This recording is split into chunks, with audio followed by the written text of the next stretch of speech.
తాకట్టులో ఉన్న బంగారాన్ని విడిపించి ఆ రోజు ఆన్లైన్ రేటుకే మేము కొంటాం. Sharma gold company.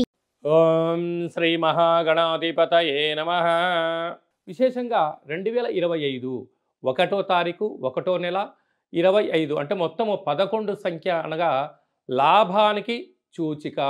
2025 9 శుభ సూచికమైన సంఖ్య కనుక పూర్ణ సంఖ్యలు అవ్వడం వలన కొన్ని కోటాన కోట్ల మందులకు రెండవ సంఖ్య అంటే విక్టరీ సంఖ్య విజయానికి ధనానికి ప్రతీకాని, 9వ సంఖ్య నవగ్రహాలలో పూర్ణ సంఖ్య అవ్వడం వలన అన్నింటా విజయం పలికేటువంటి ఈ సంవత్సరం అని చెప్పి మనమందరము గుర్తుపెట్టుకోవాలి. ద్వాదశ రాశుల్లో గ్రహ గమనాన్ని ఒకసారి వీక్షింపచేద్దాం.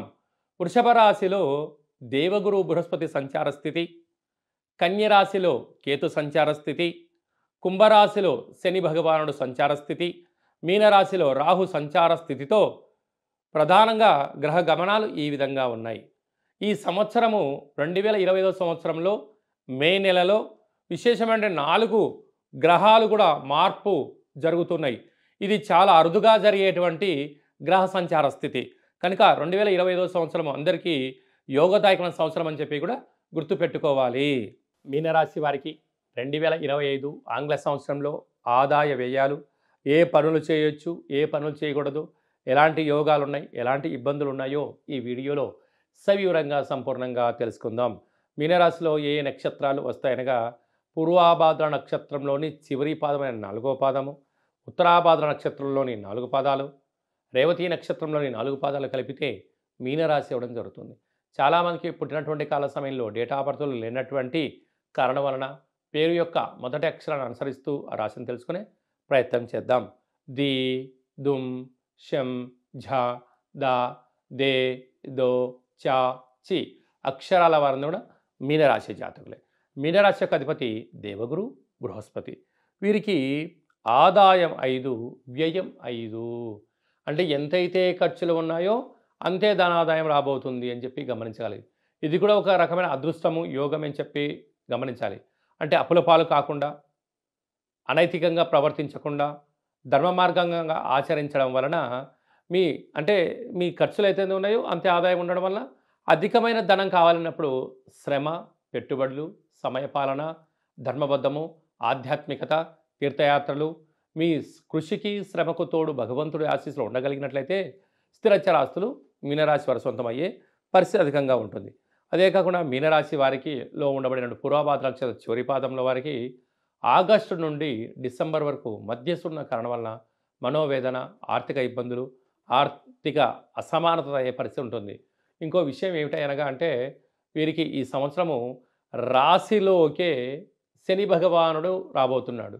రాశిలో ఉండబడిన రాహు భగవానుడు వ్యయంలోకి వెళ్తున్నాడు కనుక పరిసర ప్రభావం చేత వీలైనంత వరకు దుర్మార్గులతో చేతులు కలపడం, అన్యాయ అక్రమార్జన కార్యక్రమాల్లో మీరు పాలు పంచుకోవడం కానీ, ఏదో ఒక వీడియో కానీ ఒక పోస్ట్ కానీ మీరు షేర్ చేయడం కానీ, బ్యాంకు లావాదేవీలలో ఓటీపీలు వేరే వాళ్ళకు చెప్పడం వలన డబ్బులు పోగొట్టుకోవడం, చెయ్యని కారణం చేత మీరు శిక్ష అనుభవించే పరిస్థితి అధికంగా ఉంటుంది.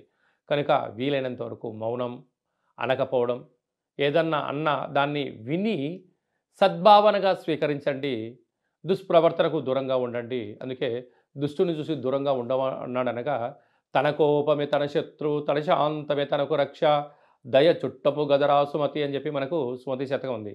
అందుకనగా ఇలాంటి కాల సమయంలో కోపం, ఆవేశం, అనర్థమైనటువంటి స్నేహాలు ఇలాంటి కాల సమయంలో పనికిరావు.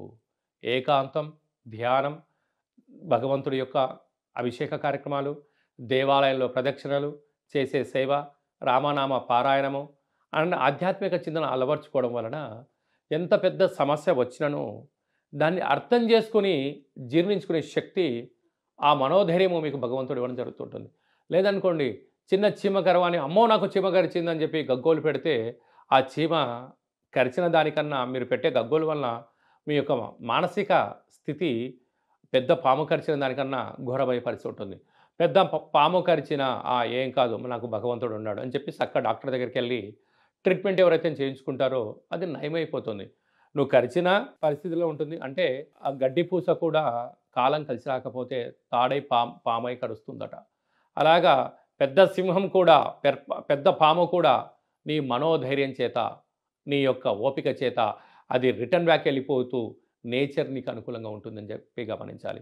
ఎందుకనగా అంటే సుఖాలలో ఎవరైనా బతికేస్తారు, కానీ కష్టకాలంలో ఉన్నప్పుడు ఓపిక, సహనం, నేర్పు, సూర్యారాధన, ప్రతిరోజు స్నానం చేసిన తర్వాత సూర్య నమస్కారం, రాత్రిపూట చంద్రుడికి ఒక నమస్కారం, ఇంట్లో దీపము, ఉతికిన వస్త్రాలు వేసుకోవడం, సంపాదించిన దాంట్లో కొద్దిపాటి కుక్కలకు కానీ, కాకులకు కానీ, ఆవులకు కానీ ఆహారం దానం చేయడం, పశుపక్షాదుల్ని దగ్గరగా ఉండడము, వీలైనంత వరకు మీ జన్మ నక్షత్రం రోజున ప్రతి నెలలో శుద్ధాష్టమి, పూర్ణిమ, బహుళాష్టమి, అమావాస్య తిథుల యందున దూరావాయు జల ప్రయాణాలు పెట్టుకోకపోవడము ఉత్తమమైన మార్గం అని చెప్పి 90% ప్రమాదాలను నివారించే పరిస్థితి ఉంటుందని చెప్పి కూడా గమనించగలగాలి. కనుక వీలైనంత వరకు మీనరాశి జాతకులు సత్ప్రవర్తన, ఆరోగ్యాన్ని చక్కబెట్టుకోవడం, వేలకు తిండి, వేలకు నిద్ర, సహనానికి ధర్మంగా ఉంటూ ఆవేశానికి దూరంగా ఉండగలిగితే అంతా భగవంతుడు మీకు శ్రీరామ రక్ష అని చెప్పి గమనించాలి.